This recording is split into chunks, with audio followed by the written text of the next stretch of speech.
कालच पर्यावरण दिन झाला. किती भरभरून दिलेला आहे निसर्गाने आपल्याला. सुंदर असा निसर्ग, वाहणारा वारा, झाडांची हालचाल,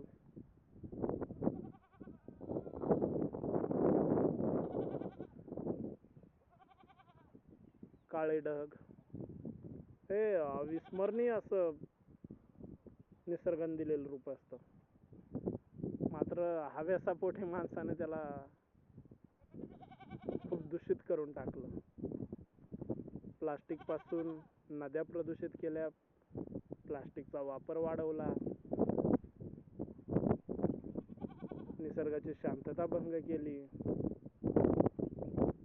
सगळे हे विलोभनीय दृश्य जे आहे, लाखो करोड रुपये